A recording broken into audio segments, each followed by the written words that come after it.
ባለቤቱ አቶ ታደለ ገብረመድህን የአዲስ አበባ ፖሊስ በቁጥጥር ስር አውሎታል። ገለቴ አይደለም ቤትን የሚያክል ነገር ሰው ሊሸጥባት 10 ብር እሷ ፈቃዷ እሷ ያላለችው ነገር ቢደረግ ቤት ይቃጠላል።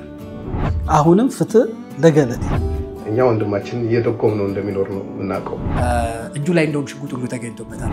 እኔ ሽምግልና ሄጄ ሁለቱን ባናገርኩበት ጊዜ ሁሉ ስለ ገንዘብ አንስታታቀም ንብረት ሸጦብኛል ብላኝ አታቀም። ተዘረፍኩ የኢትዮጵያ ሕዝብ ይፍረደኝ ስላለች የኢትዮጵያ ሕዝብ ፍርዱን ይሰጣል። አብሯት ቆመዋል። የሚያለቅሱ ሰዎች አሉ። አይደለም የሷን ገንዘብ ወስቶ ሊበለጽግ አይደለም ለዕለት ኑሮ የሚሆን ነገር ሌላም ጣሊያን ያለች የታችን አለች እሷም እኛም እየደጎም ነው እንደሚኖር እናውቀው።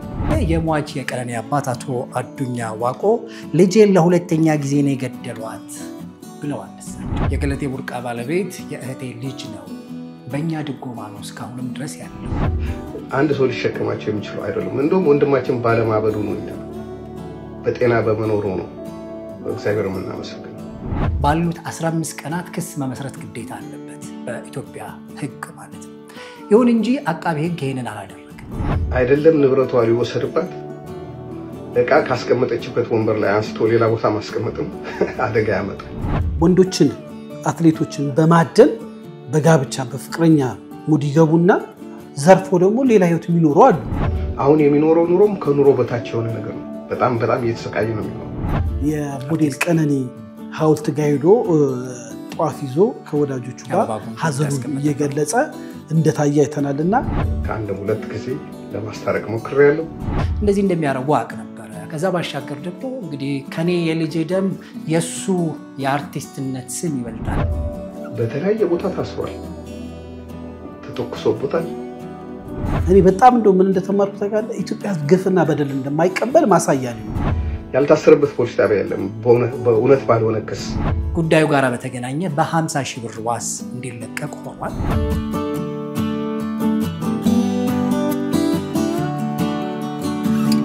ሰላም ጤና ይስጥልን የተወደዳችሁ የሊታ ቤተሰቦች እንዴት አላችሁ? በወቅታዊ ጉዳይ ላይ በተለይም የገለቴ ቡርቃን ጉዳይ በተመለከተ አዳዲስ ነገሮች ወጥተዋል። የአዲስ አበባ ፖሊስ የሚያወጣው ነገር አለ። እንዲሁም ደግሞ በእኛ ሚዲያ ከተላለፈው ጉዳይም ጋር በተያያዘ ምናነሳላችሁ ነገር ይኖረናል።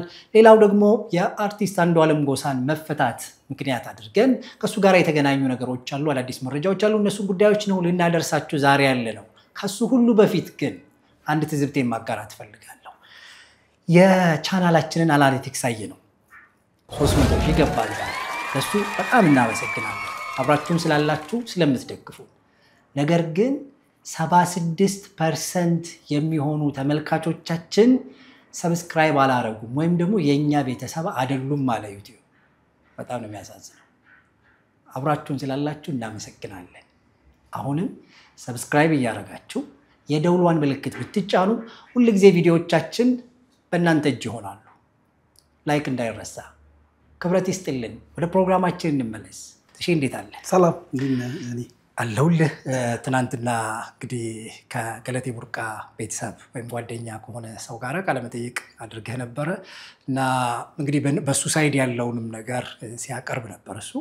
ከዛ ባሻገር ግን ያው እንግዲህ ገለቴ ላይ ደረሰብኝ ያለችው ነገሮች በጣም ከባድ እንደሆኑ በተለያዩ ሚዲያዎች ሲነገር ነበረ።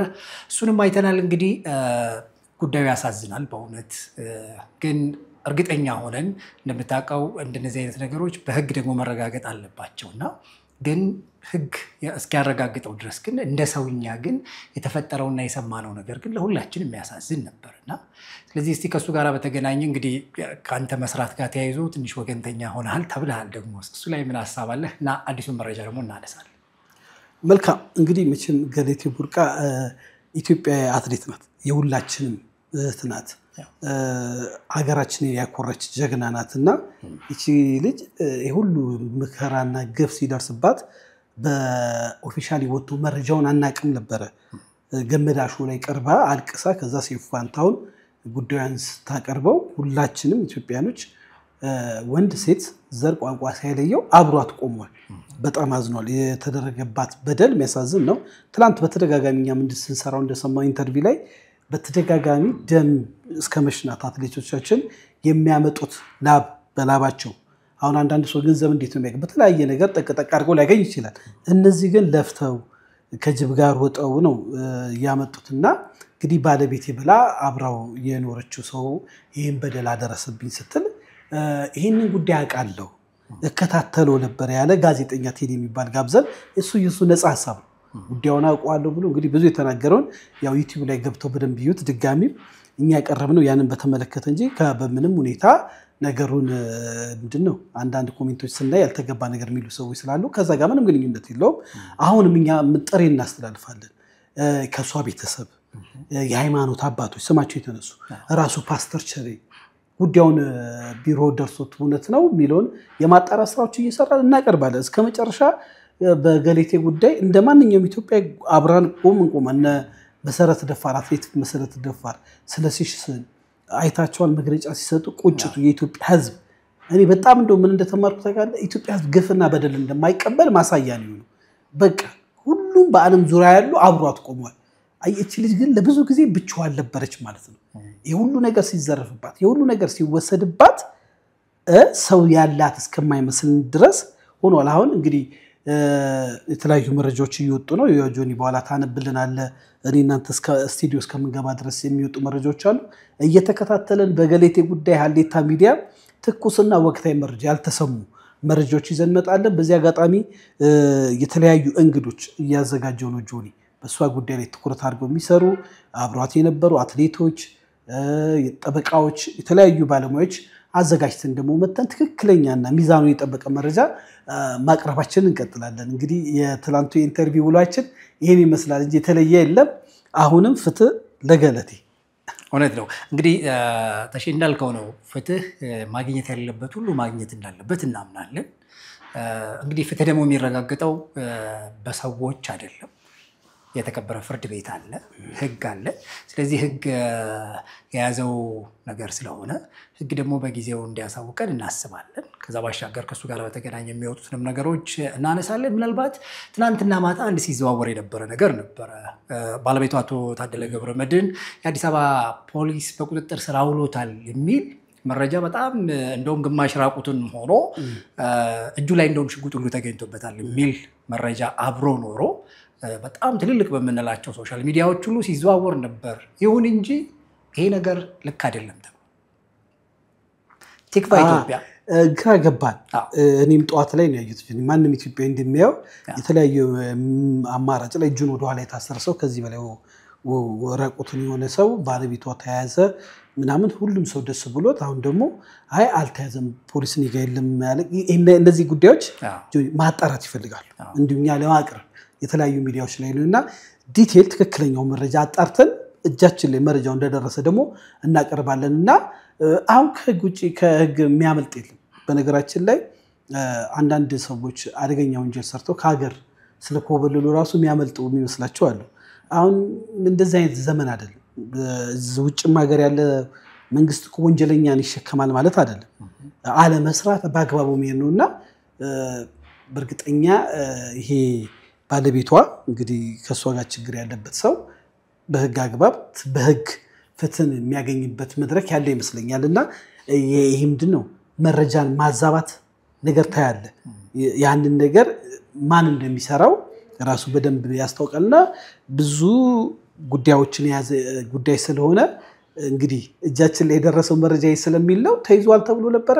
አይ አልተያዘም ይላል። እንግዲህ ከደቂቃዎች በፊት ደግሞ ምን እንደሚባል በኋላ አናቅም ጆኒ። እንግዲህ ስቱዲዮ እስከ ገባንበት ሰዓት ድረስ ያገድነው መረጃ ቲክቫ ኢትዮጵያ ያነሳው ሐሳብ ምንድነው የአዲስ አበባ ፖሊስ ኮሚኒኬሽን ዋና ዳይሬክተር የሆኑት አቶ ማርቆስ ታደለ የአቶ ታደለ ገብረመድህን በአዲስ አበባ ፖሊስ ቁጥጥር ስር አይደለም ብለዋል። እሳቸው ማለት የሚናፈሰውና የሚወራው ነገር ልክ አይደለም ብለዋል። እንግዲህ እስካሁን አልተያዘም የሚለውን መረጃ ማቅረብ ያስፈልገናል።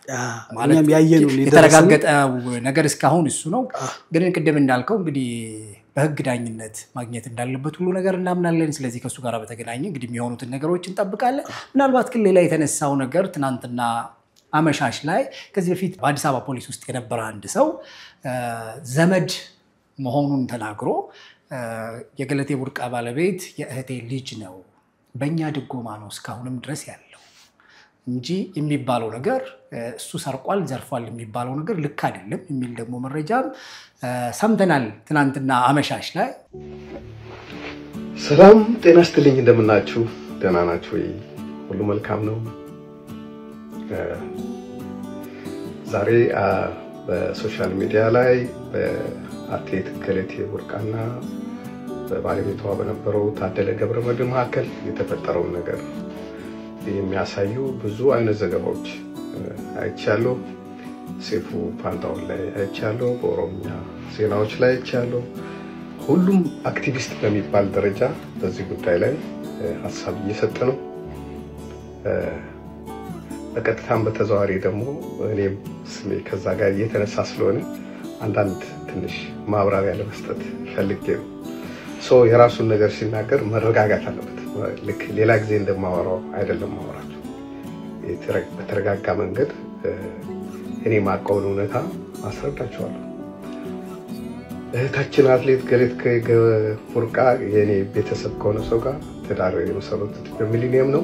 እኔ የዛ ጊዜ ከሀገር ውጭ ነበርኩ። በእጮኝነት ጊዜ አንድ ወይም ሁለት ባልበለጠ ጊዜ አይቻቸዋለሁ አንድ ላይ። ከዛ ውጭ ሲጋቡ እኔ ሀገር ቤት አልነበርኩም። እንደ ማንኛውም ሰው ተዋደው ተጋብተው ላይፍ ጀመሩ፣ እየኖሩ ነበር። በመሃል ደግሞ ያለመግባባቶች ተፈጠሩ። እንደ ሰው እኔም ራሴ አገር ቤት ሄጄ ከአንድም ሁለት ጊዜ ለማስታረቅ ሞክሬያለሁ። ጣሊያን በነበርኩ ጊዜ ጣሊያን ሀገር መጥተው ስለነበረ ሁለቱም በዛን ጊዜ ያሉትን ችግሮች በተናጠል በመናገር ከቴፕ ስላለች አብረን ለመፍታት ሞክረናል፣ ግን አልተሳካም። መጨረሻ ላይ መለያየታቸው እውነት ሆነ። ባልና ሚስት በሆኑ ሰዎች መሃል የአንድ ወገን ሆኖ መናገር ይከብዳል። ምክንያቱም ላይፍ ከማን የሚቀርቡትና በተስማሙ ጊዜ አብረው የሚኖሩት ባልና ሚስቶች ናቸው። አንዳንድ እውነታዎች ግን ሰዎች እንዲገነዘቧቸው ካስፈለገ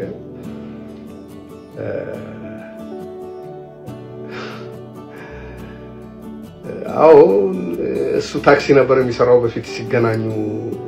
ያው ሰፈራችን ወደ ስታዲየም አካባቢ ስለሆነ እንግዲህ በሆነ አጋጣሚ ተገናኙ፣ ፍቅር መሰረቱ። ግን ግፊቱ የመጣው ከሱ አይመስለኝም። ግን ተዋደው እንደተጋቡ እናውቃለን። አብረው ይኖሩ ነበር። አሁንም ታክሲ ነው የሚነዳው። አሁን እንደሰማነው 10 ቤት ሸጠዋል፣ 10 መሬት ሸጠዋል፣ 5 መኪና 4 መኪና ሸጠዋል ሲባል ሰምተናል። ግን እኛ ወንድማችን እየደጎም ነው እንደሚኖር ነው የምናውቀው። አይደለም የሷን ገንዘብ ወስዶ ሊበለጽግ አይደለም ለዕለት ኑሮ የሚሆን ነገር። ሌላም ጣሊያን ያለች እህታችን አለች፣ እሷም እኛም እየደጎም ነው እንደሚኖር ነው የምናውቀው። ጀግና አትሌት ነች። ግን ሰው የአደባባይና የቤት ባህሪው አንድ አይደለም። እኔ በሶሻል ሚዲያ እንደምታዩ ላልሆን ይችላል። ገለቴ ስፖርት ሜዳው ላይ እንደምታዩት ላትሆን ትችላለች። እና ዝም ብሎ መፍረድ ጥሩ አይደለም። ልጁ ከሚገባው በላይ ነው ዋጋ የከፈለው በዚህ ጉዳይ። ብዙ ጊዜ ታስሯል። ያልታሰረበት ፖሊስ ጣቢያ የለም። በእውነት ባልሆነ ክስ ሁሉም ክሶች ፍርድ ቤት ሲቀርቡ ውድቅ ሆነዋል። የሚመሰክራቸው ምስክር ተብሎ ቃል የሰጡ ሰዎች ዋሽተናል እያሉ ፋይላቸው እየተዘጋ የቀረቡበት ክሶች ሁሉ ጠቅላላ አንድ ሰው ሊሸከማቸው የሚችሉ አይደሉም። እንደውም ወንድማችን ባለማበዱ ነው፣ እኛ በጤና በመኖሩ ነው እግዚአብሔር የምናመሰግነው። እንደሚባለው አይደለም። ምናልባት አትሌቶች የሆኑ ሰዎች ይሄን ነገር በቅርብ ሊያውቁ ይችላሉ። ገለቴ አይደለም ቤትን የሚያክል ነገር ሰው ሊሸጥባት 10 ብር እሷ ፈቃዷ እሷ ያላለችው ነገር ቢደረግ ቤት ይቃጠላል። አይደለም ንብረቷ ሊወሰድባት እቃ ካስቀመጠችበት ወንበር ላይ አንስቶ ሌላ ቦታ ማስቀመጥም አደጋ ያመጣል። እናንተ ስታስቡት አንድ ባል ሚስት ያለው ባል ንብረት ሲሸጥ ሚስቱ ሳታውቅ ንብረት ቤትን የሚያክል ያውም 8-9 ቤት ይሸጣል። እኔ ሽምግልና ሄጄ ሁለቱን ባናገርኩበት ጊዜ ሁሉ ስለ ገንዘብ አንስታ አታውቅም። ንብረት ሸጦብኛል ብላኝ አታውቅም። ሌሎች ነገሮች ነበር የምታነሳው። ሌሎች ጥቃቅን የባልና ሚስት ችግሮችን ነበር የምታነሳው እንጂ እንደዚህ አይነት ነገሮች አንስታብኝ አታውቅም። የተሸጠም ከሆነ ከሸጡ በጋብቻ ላይ አብረው በነበሩ ጊዜ እሷ ሄዳ ገበያ ቆማ ካልሸጠች እሱ ከሸጠ ገንዘቡ እሷ ጋር ነው የሚገባው። እኛም እናውቀው የነበረው ይሄንን ነው። ወንድማችን እንደውም ሾርቴጅ እንደነበረበት ነው የምናውቀው አብሮን በነበረ ጊዜ። ምክንያቱም ከባድ ህይወት ነው ያሳለፈው። ጠዋት ከሷ ጋር ሌሊት ተነስቶ ወይ 3 ሰዓት ሊሆን ይችላል ወደ ሰዓት ትሬኒንግ አብሮ ነው የሚሄደው። የግድ ሴት ልጅ ብቻዋን አይደለም አብሯት ይሮጣል። ያን ጊዜ እሷ መኪና አትነዳም። መኪና የሚነዳው ሰው ይዟት ይሄዳል ትሬኒንግ ቦታ። ከትሬኒንግ ይመልሳታል። ረፍት ስታረግ እዛ ይጠብቃታል። ከዛ በኋላ ደግሞ ብትሄድበት ወስዳታል። ሙሉ ነገሩ እናቱን ለማግኘት እንኳን በቂ ጊዜ የለውም። ስለዚህ አብሮ ነው። እሱም ስፖርተኛ ነው፣ ስፖርተኛ ነበረ። በፊትም ከበፊት ጀምሮ ስፖርተኛ ነበር። አብሮ ነበር የሚሰሩት። በኋላ ግን እንግዲህ አልተስማሙም። እንደማንኛውም ባልና ሚስት ለህይወት አደጋ የሚፈጥር ሆኖ ተገኘ። እሱ የጤና ችግር ገጠመው። በዚህ ምክንያት እሷ እንዳለችው ጸበል እስከሚሄድ ድረስ ደረሰ። መጨረሻ ሁሉም ሰው ሞከረ። በሷ በኩል ላይ ያሉ ሰዎችም በእኛ በኩል ያለው ሰው መቼም ትዳር ይለይ እንኳን ገለቴን የሚያክል ሰው ትልቅ ዝና ያለው ሰው ዝምድና ጠርቶ ሰው ልለይ የሚል ሰው የለም። ግን ከባድ ስለሆነ ተለያዩ። ከተለያዩ በኋላ ደግሞ በተለያየ ቦታ ታስሯል፣ ተተኩሶበታል። ከረጅም ጊዜ በፊት ታስታውሱ እንደሆነ ፌስቡክ ላይ ሼር አድርጌው ነበር። መኪናው በጥይት የተመሳሳው እሱ አካሉ ላይ ጉዳት የደረሰበትን የታሰረውን። የህግ ሰዎች ተበደልኩ ብሎ ክስ ከመጣ ምንም ማድረግ አይችልም፣ ይቀበላል። ግን መጨረሻ ፍርድ ቤት ሲሄድ እውነታው እየተረጋገጠ ነው የሚሄደው። አሁንም ቢሆን ባልና ሚስት ናቸው እንደማንኛውም ሰው። መጨረሻ ላይ እሷ እንደምትለው 10 ምናምን የምትለው ነገር አላውቅም።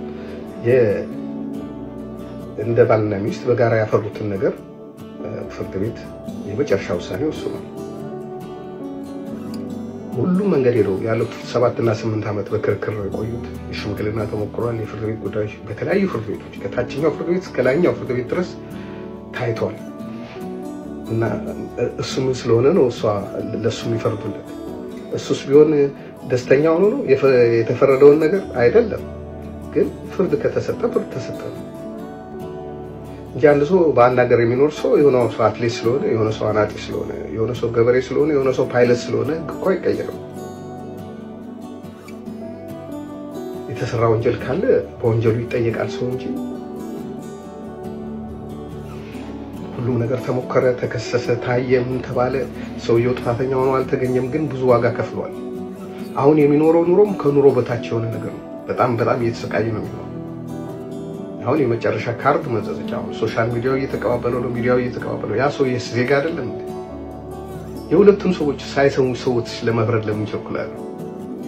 ኦኬ፣ የኔ ፎቶ አብሮ ሲዞር ካያችሁ ቤተሰቤ ነው። እናንተ ከቤተሰባችሁ ጋር ፎቶ እንደምትነሱት ነው እኔም የተነሳው። ዲቴል ስለማልናገር ነው እንጂ ብዙ ነገር አውቃለሁ። እናንተ ትንሽ ነው የምታውቁት። እሷም እንደ ቤተሰቤ ነው የምቆጥራት። ክብሯን ሞራሏን የሚነካ ነገር መናገር አልፈልግም። ግን እንደሚባለው አይደለም፣ እውነታው ይሄ አይደለም። እንግዲህ እነዚህን ሁሉ ነገሮች የምናነሳው እንግዲህ ከያቅጣጫ ያሉትን ነገሮች ተመልካቾቻችን እንዲያስቧቸው እንዲያውቃቸው